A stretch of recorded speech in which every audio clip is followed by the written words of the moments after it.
and then it closed the YouTube tab if you saw that. So it can do a lot more, but that's kind of where we're at right now. It can do a lot more with PowerShell and all these other tools that it already has. You can just like code way better than anyone can, in my opinion.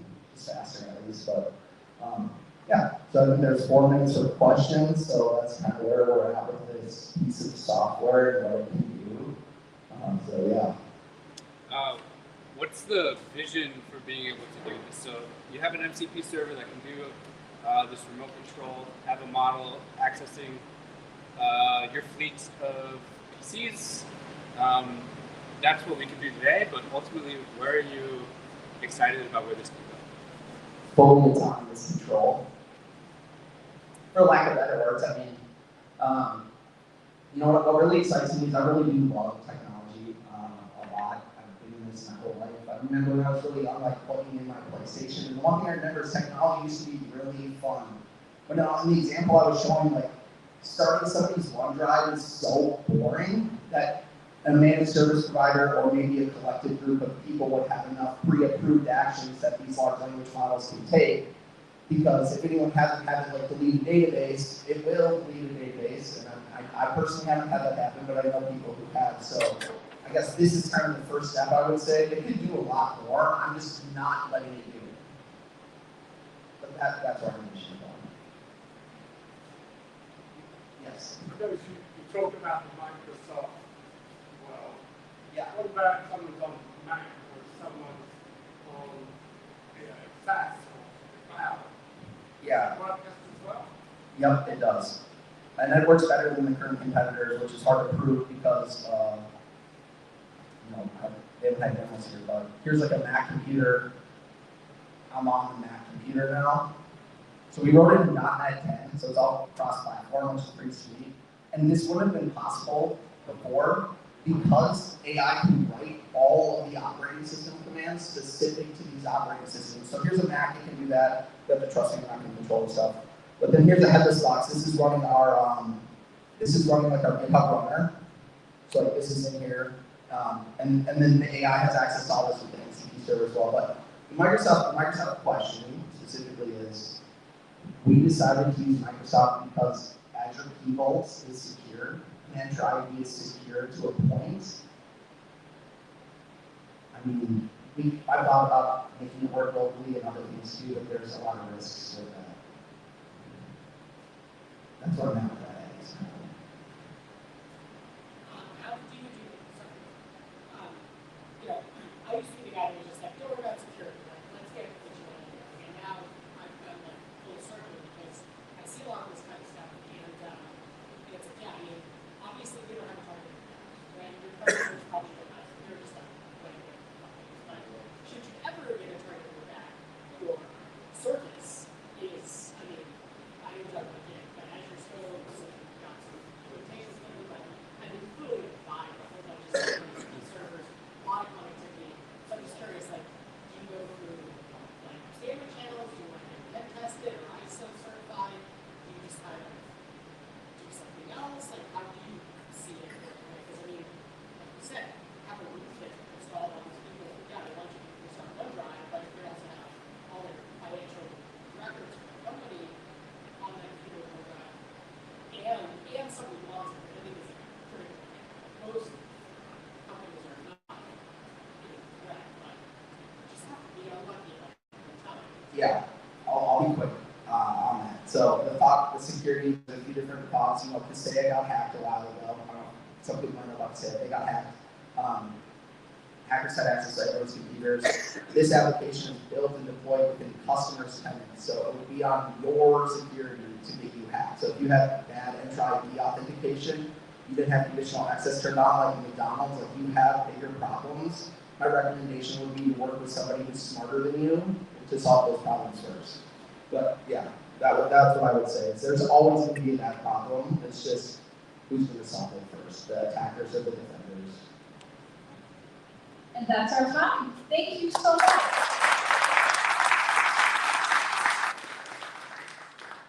Our next speaker is Gabriel Grisham. All right. Gabriel has 18 years of experience building tech for social impact, like the Peace Corps, ABT Global, CARE, RTI International. He's building an OP Counter AI, which is a browser-based computer vision tool that counts mosquito eggs. Vector surveillance programs trap mosquito eggs on paper strips, and then the technician counts them by hand under a microscope. OP Counter AI does it from a phone photo as a web app that runs client-side. No server, no cloud, no app store, and it works offline on a 5-year-old Android. He built the first version of USAID's Zika program, which was deployed in Jamaica, El Salvador, and Guatemala. He's now focusing on the hard part, which is closing the accuracy gap between classical CV and deep learning without giving up on the offline constraint. All right, I'll let you go, Gabriel. Okay, so I think I did a good job of getting a lot of my presentation in the outline there. So I'm going to leave this up here and just sort of walk you through what this is going to look like and the problem we're trying to solve. So tomorrow morning, there's going to be a team of technicians in Guatemala, for example, who are going to sit down at the table and they're going to pull out sheets that look just like this, and they're going to count manually. This looks like about a half sheet of paper, and they're going to go through the process, the laborious, painstaking process of counting by hand, with either the naked eye or a magnifying group, these mosquito eggs. You can see them with the naked eye. If you've ever looked at mosquito eggs that are like this, you may or may not have. And they're about the size of poppy seeds. So you can see them, you can count them. The question is, why would you want to do it by hand? And is this not the perfect problem to solve with technology? And so I'm going to talk a little bit tonight about the OP Counter AI and why this is a problem we're solving. But what I really want to get across to this room, this is my first time at Wild AI, and just seeing all these folks, is I'll give you the backstory a little bit, just to kind of see my punchline here, which is we're kind of pulling this out of the mothballs of a 5-year-old project that was using traditional OpenCV computer vision techniques to address this problem. And now we're realizing, wait a minute, technology's come a long way. Is there not better tooling to do this today? So that's kind of the problem that we're trying to solve. So, as Anisha said, my name is Gabriel Krejcik. I've been working in technology at the sort of social impact sector for around the last 15 years. I just moved to Minneapolis about 2 months ago from Washington, D.C., working for research institutes that are solving exactly this kind of problem. And about 5 years ago, 6 years ago now, I was part of a project that was looking at addressing Zika and dengue and yellow fever as sort of diseases that are carried by mosquitoes as vectors of that. So, just to take one giant step back on this problem, who here, raise your hand if you love mosquitoes? Raise your hand if you would like to destroy all mosquitoes. Okay, this is good. This is good. This is the right room for this.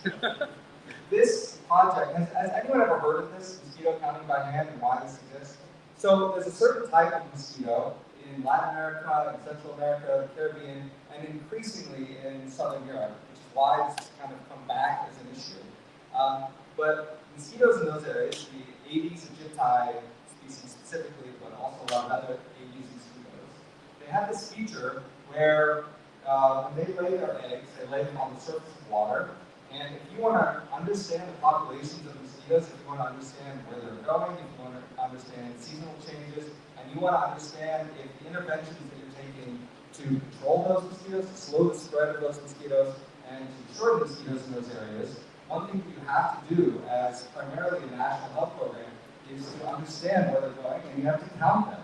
One of the best ways to count these types of mosquitoes is to literally set out traps, where essentially you put in half-filled cups of water, put in a sheet of paper, halfway down that cup of water, come back in 1 week, and you realize the mosquitoes have laid their eggs on the surface of that water, sticks to the eggs, you let it dry overnight, and you come back and count them. It's actually a pretty cheap and effective way of understanding and surveying, I don't know what you call it, surveying that particular vector control. It's very cheap to do as a public health program, pennies on the dollar, and then the hardest part is actually just counting the actual mosquito eggs themselves. This is a typical case of what it looks like, and you can see why this might be challenging for an AI program. One of the biggest constraints that we have in kind of transferring this over to like a machine learning model is that we don't have a lot of data that just looks at these types of paper images, right? So you can see a lot of debris, you can see a lot of water, you can see a lot of things that look kind of like mosquito eggs, but not quite. You see a lot of mosquito clusters, and in order to have sort of a scientific survey of what this looks like, it makes it very difficult. You can see, if I can show up some other images, hopefully this works. There we go. Here's an ideal example of what it looks like under a microscope. So you can sort of see how they cluster up. You can sort of see how this might look to computer vision models, as well as deep learning models as well. But there's some other examples here, where best case, worst case. You see some embossing on paper towels and things like that. If I go over to the demo of what we have, just take a step back and sort of say, we do have an open source demo that was created a few years ago. This is what we're in the process of sort of revitalizing and changing and getting input on how we want to do this with new methodologies. Window.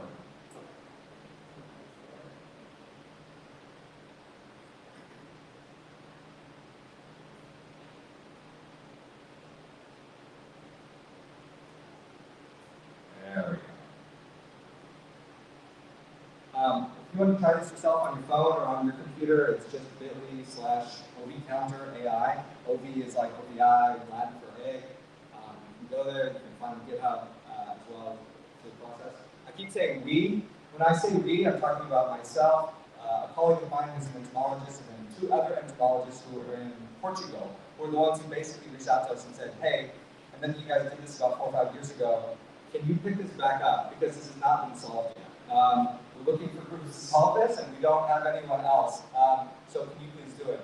So that's kind of where we're at, saying, well, we have this thing.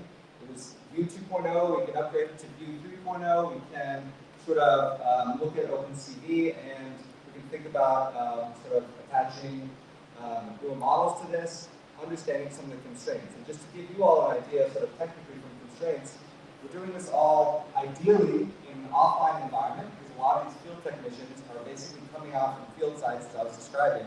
They're taking images from a low-cost Android phone or some type of smartphone. Usually it's an Android phone,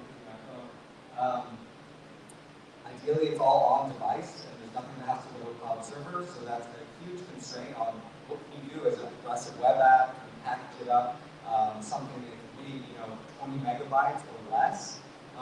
We don't want to restrict this entirely. We want to think like, is there a possibility where we can do cloud sort of analysis and processing on these? But that's the best case scenario. We also want to, we want to build this for that last mile case as well.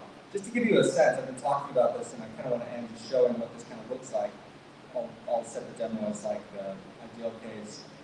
Using sort of the traditional techniques that we have now, what this ends up looking like is, you upload a photo that kind of looks like this, and you run it through a processor that kind of analyzes it, as bounded boxes. If folks are used to dealing with OpenCV or computer vision models, this is not that hard. It's not perfect. We expose a lot of parameters to the user, which is less scientific in certain ways, but because of what we're doing is we're not trying to replace the technician. We're understanding that there's a lot of variability between the papers that they're taking pictures of. It's not a scientific survey. It's not a controlled environment. So if you play with the image thresholds, you get different results. This is a tool in the hands of those technicians, right? So we want to think through what that ends up looking like for their purposes. So I'm going to stop there on the lightning portion. I would love to take any questions that folks have or just sort of ideas. Afterwards, please hit me up with other ideas or thoughts that you have. This is my sort of nighttime project. It's a side project for me, and we're looking for ideas on how to think through funding on this. We're trying to think through a flywheel where we can also inject sort of like a data collection component of this that lets us then train a model as we're also solving the problem at the same time, so that phase 2 of this is actually using a more sophisticated approach to this. So if this sparks some ideas in all of you for the work that you're doing, I'd love to hear it, I'd love to be a part of it. So with that, I'll take any questions.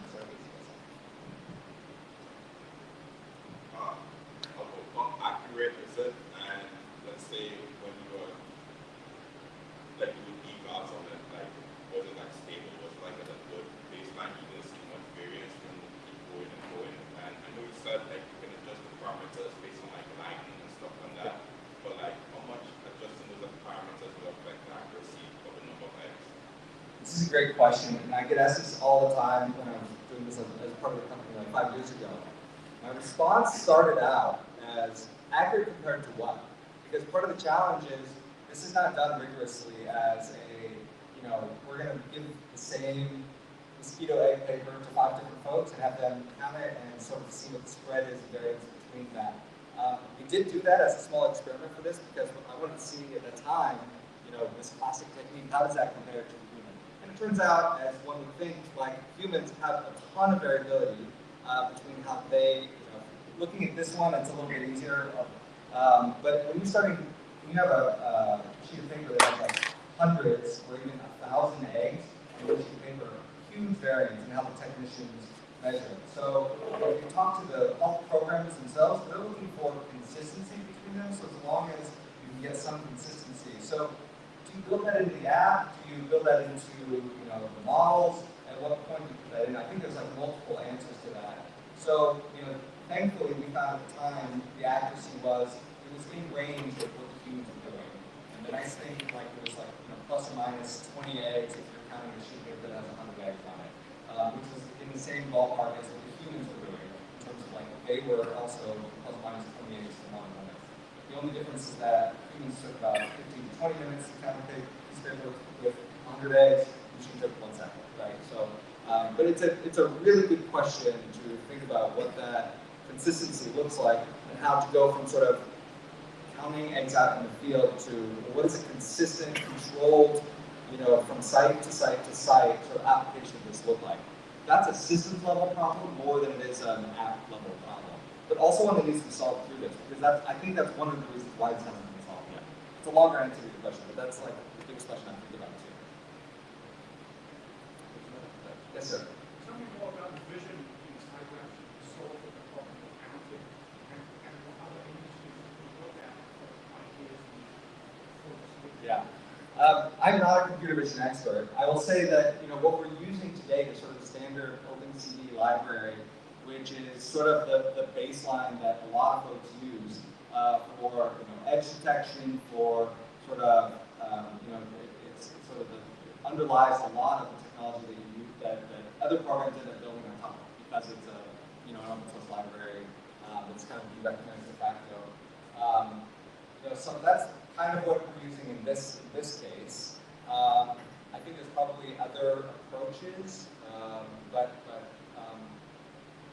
I think that there's a lot of you get a lot of like small models that are really good at segmenting and sort of annotation, but there's not available data sets for mosquito eggs, even though there's things that are similar that if we have full access to labs, there's certainly software out there that looks at like counting cells on a microscope. It could be applicable, but it could also be just different enough that it's not going to work exactly right. So it's an open question. Have you looked at variations in paper? Have I looked at? Variations in paper. Yeah, so that's a huge issue. I mean, if you're looking at even programs within the same country are using different types of paper for different locations, and because sometimes they use brown paper, which is really hard to see black mosquito egg on brown paper, but that's the low-cost material that they have. So at what point do you say, well, we get a better, more accurate count if everyone uses the same white paper? Well, who's going to pay for that? So if I can get the Ministry of Health in that country, I think we're working with researchers in Portugal. They're much better stocked out in terms of equipment and availability than other programs that I've worked with in the past. So it just really it's a trade-off that I don't know if I, as an app developer, can make that call, but I can help sort of lay out the trade-offs for accuracy based on one versus another. On my private time, so. Well, thank you all. If you have any other ideas, this has been great. Please don't hesitate to reach out. I'm Gabriel Shot. Really appreciate your help.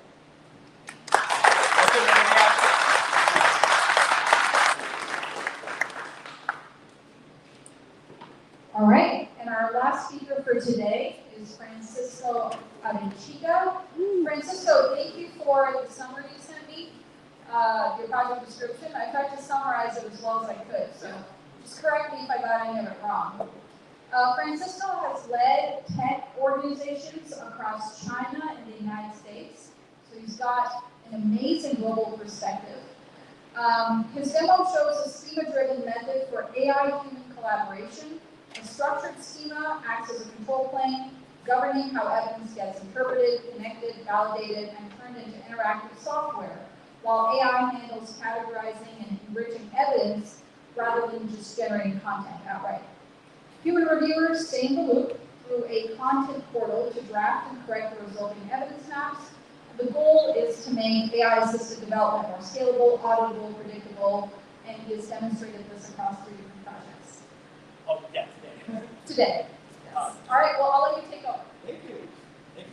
All right. So the central theme from these 3 sort of different tinkering projects, these are homespun experiments, but the theme of the schema contracts is really looking at how can we scale dynamic features across, controlled dynamic features across web pages without having to specify them. You know, I'm sure that could have been hand-coded in the 90s or 2000s or whatever, but you know, so that it scales really nicely. And also, what AI is really bad at is actually authoring or creating anything with complexity. So making that faster for humans with the benefit of the scalability of AI. And then there's so many kind of nested, interesting AI problems. I might make some brief comments about where they're, and then we can pick up on them. So this is, you know, my daughter has been exposed to multiple math, you know, Singapore math, Saxon math, Best Brains is a kind of a Minnesota thing.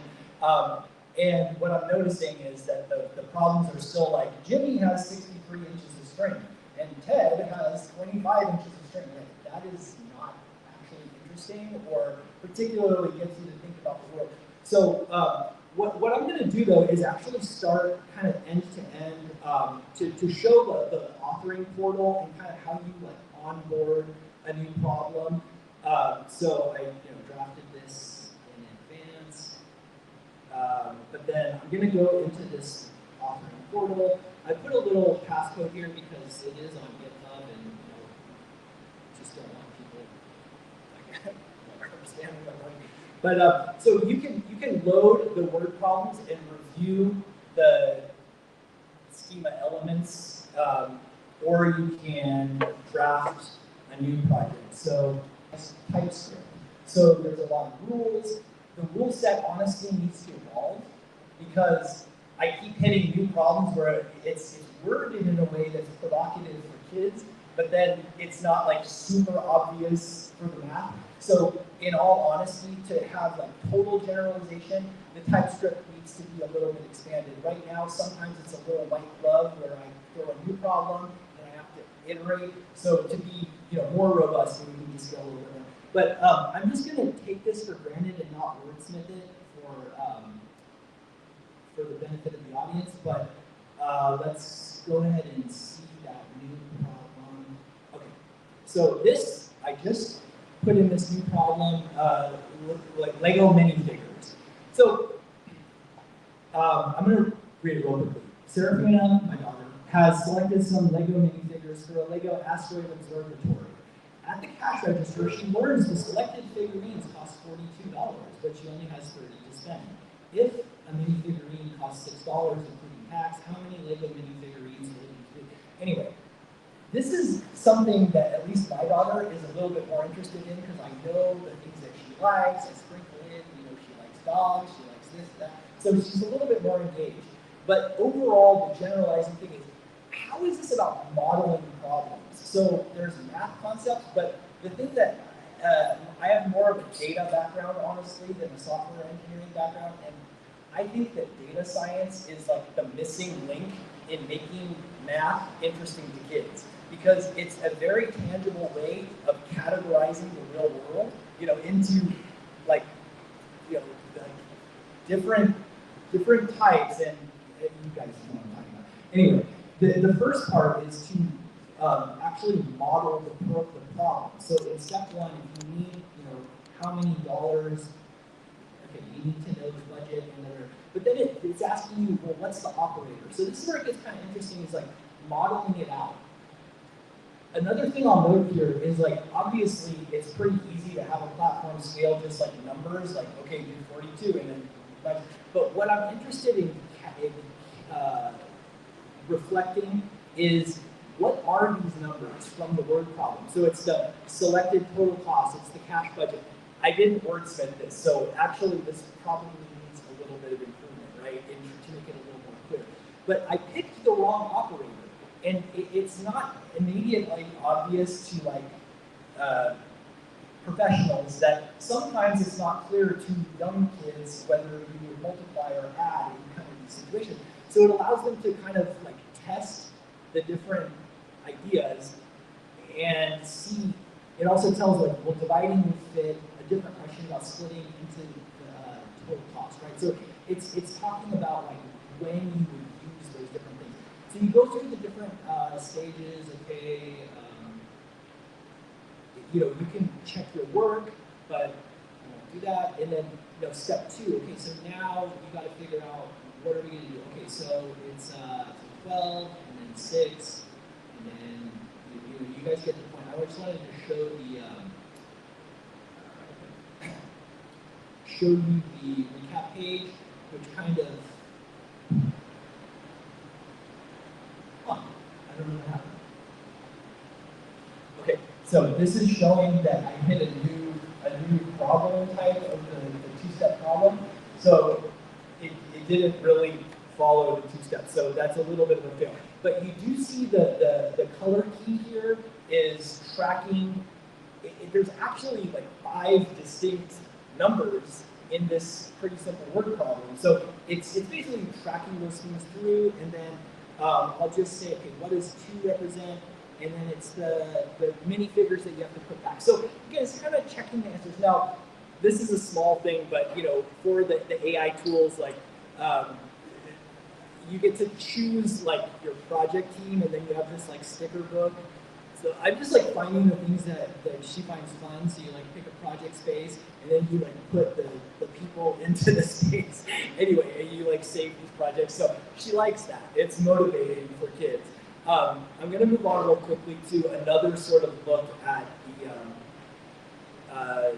So this one was for reading comprehension, and basically a couple different stories. You can pick the reading level. So read the picture. But this is what I really want to highlight. So it's asking you a question about reading comprehension. What does the detail about the poster covering other school announcements indicate? All right, so you got to figure this out. And then I'm going to pick the wrong answer just to show. It says, okay, let's see what the text tells us.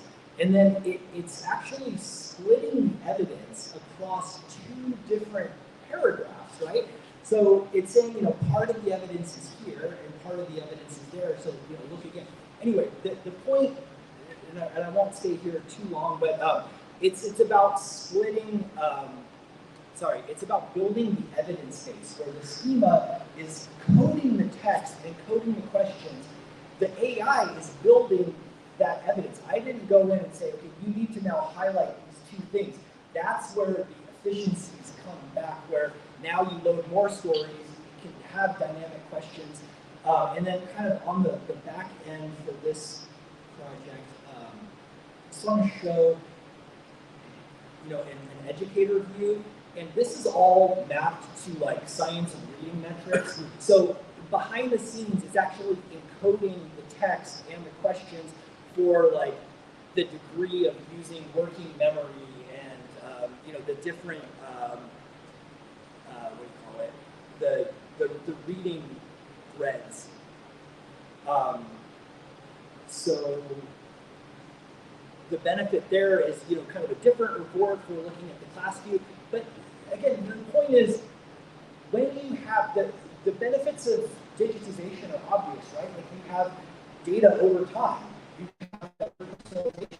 You can compare classroom groups, you can compare districts. So that's where the schema contract stack and that evidence building really pays dividends, you know, in terms of what you can do with that.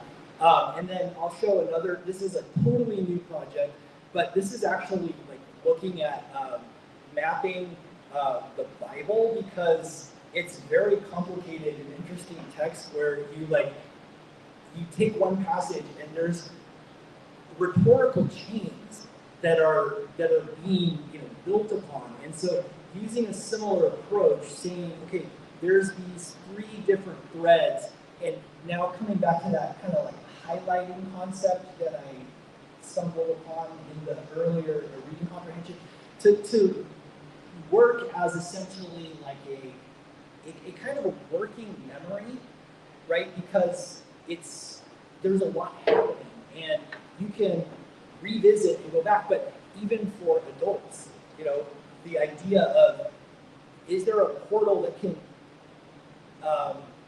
be an extension of our experience, right? So if anyone knows the different textual traditions, obviously there's a lot of things where you can change the version. You can see, you know, the wording. So like it has Greek, it has the Hebrew. That's not the main feature because a lot of people are doing that, but it is the backbone that supports the evidence linking. But what I'm most interested in about this one is the ability to kind of track these different threads and highlight those evidence relationships, so that if you're trying to go in and study something, you basically have some scaffolding. So kind of pause there. There's 3 different projects, all trying to find out what AI is good at, what it's not good at. A couple things I'm not sure if this came across. I originally thought, great, I'll sort of like tell the AI, okay, now make a word problem about ice skating, and it'll go and do. Absolutely not. I mean, I was honestly shocked that none of the LLMs could build a word problem. Like the dynamics of the world were totally wrong, and the map itself was also wrong. So like not usable at all. And that's where I again came back to the authoring portal. I think I didn't highlight enough in this one that it does have it has an authoring portal that you can kind of see the content studio. So again, this coding behind the scenes about moments, for example. So this came from another little experiment. My daughter wanted a quiz game. Like, hey, can you make a game that quizzes me on movies like Home Alone and my favorite books, and it asks questions? Well, if you just try that one-off, you might get a couple that work, but then you quickly learn it doesn't know how to identify what the interesting part of the movie is. So we created like the 7 gates as this kind of auditing, like there's forms of tension. So it's building evidence. Does it satisfy these forms of tension? So that's where like the moments come from. The lattice, this is based on the reading ropes. So this evidence that's AI is good at building. The other thing that for the stories, AI cannot write a good fictional story. Well, I don't know. Maybe you guys have, but for kids and for something that has nuance, that has theory of mind, that has like difficult things, it's not good. What we ended up doing was saying, okay, I'm not the world's best author, but says basically try to write the best thing you can write at like, college level or whatever difficulty, and then the AI can take those elements and then scale it down to a 5th grade level, scale it down to a 2nd grade. So it already knows the plot, it knows the interesting nuance and subtext. It can then use simpler language, but it can't architect. Anyway, any questions? So you were talking about human-computer interaction with this. Did you do, like, what kind of UX testing do you do with, like, kids? Like, what ages? How did it go? She's right there. So that's basically my daughter. I mean, she's my main user. And she gives great feedback. Daddy, can you make this, light up? Can you do that? It's awesome. But yeah, I mean, I've shared with a couple of teachers, since this was like home tinkering to this point, I didn't really take it much further. But like, for example, the math one, I have started sharing with some educators and getting some decent feedback. But I would say, like at this point, if school groups or other kids are interested in using it, then maybe get some more feedback, because I think there's something here that's now like roadworthy, as opposed to just one-off. But one interesting problem that I have for this story map is like, this is highly customized to my daughter, right? Like it's like literally using her name and her, you know, things that she likes. So that's the part that is kind of hard to scale. In theory, what I really would love is you have an onboarding for like an educator or parents who said, what are your kids interested in? Baseball, you know, jujitsu, great. If the AI could author the questions, that would be great, but it can't. It cannot write baseball questions and jiu-jitsu questions. Yes. Oh, I think we're out of time for questions. Sorry about that. Gotta keep it going.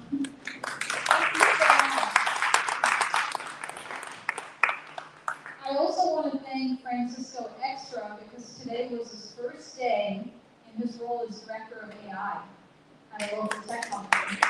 So, great job. So thank you for making the time and energy to be here. All right, I was really excited about today's lineup. It went so well. It's amazing how everyone's digging their fingers into AI play and making their own creations.